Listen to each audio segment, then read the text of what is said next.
Hey guys, it's Natalia. I'm actually in the mountains, very, very high up in the mountains, and this is my homeland. This is where I grew up, and I've never been to those places before. I'm taking this video for you in this mountains. I'm doing it for myself actually, but I had such a revelation that I felt I had to share with you because it applies to every aspect of life.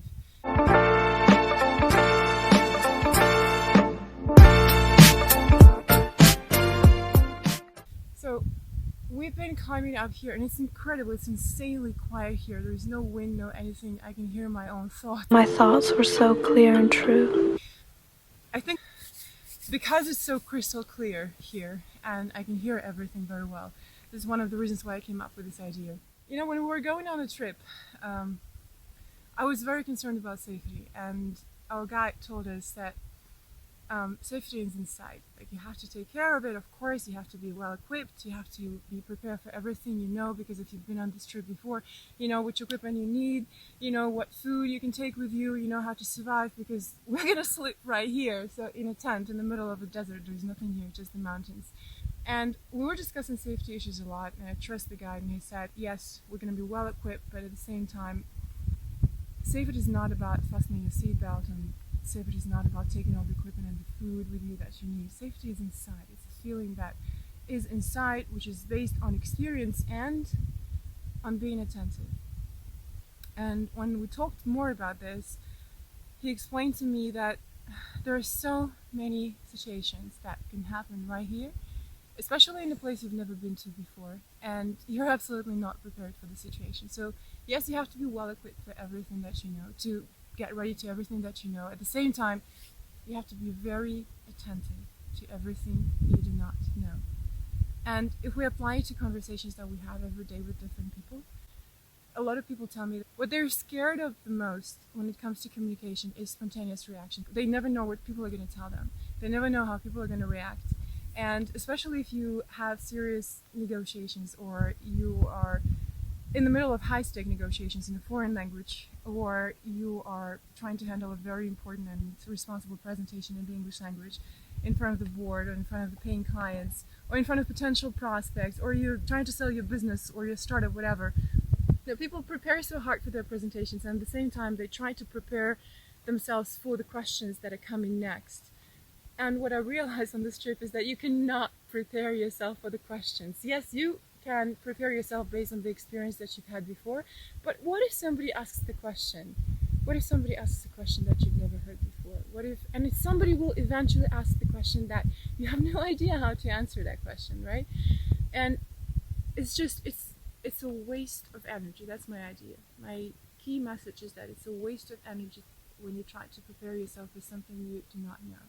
Instead, you need to train yourself to be attentive to the things you do not know. And this feeling of being prepared, it's not how many hours you spent rehearsing, it's not how many pages or how many slides your presentation consists of. It's a feeling that is based on confidence, and confidence means that you've done it many times before.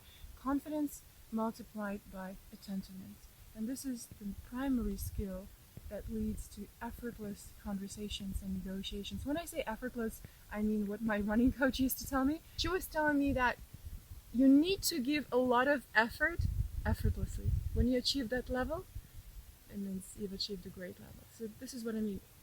Confidence multiplied by attentiveness. You need to train exactly that feeling, being attentive to other people, their emotions, what they're saying, their cues, and you can only do it when you're attentive to yourself. Here is a perfect environment to learn to be attentive to yourself, because there is nothing, there is no sounds that are distracting you, and the only thing you're listening to is yourself, your own thoughts. Silent. So preparation is key, it's important. At the same time, whenever you're having a conversation with a person, or whenever you're getting ready for a presentation, don't try to prepare for every question that they're going to ask you at a job interview. Don't try to prepare and foresee every question that they can tell you. To be honest, I never do that as well, but I am prepared to dive in and react right now in the situation, regardless of what people are going to ask me. And you can only do that, you can only practice that with real people, and only in the environment where you fail a lot. In order to practice that, you have to fail so much. And again, as our guide told us today, you have to fail in the training environment. When you're training, and you're not in the mountains yet, when you're training, you gotta fail. This is the whole idea of training, so that you learn how to fail here and you learn how to deal with that right here. Because when you're up here and you start panicking and you start failing, there's nothing else you can do.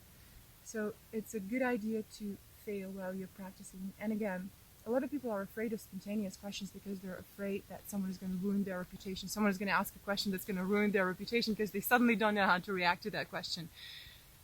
Fear of judgment, fear of opinion.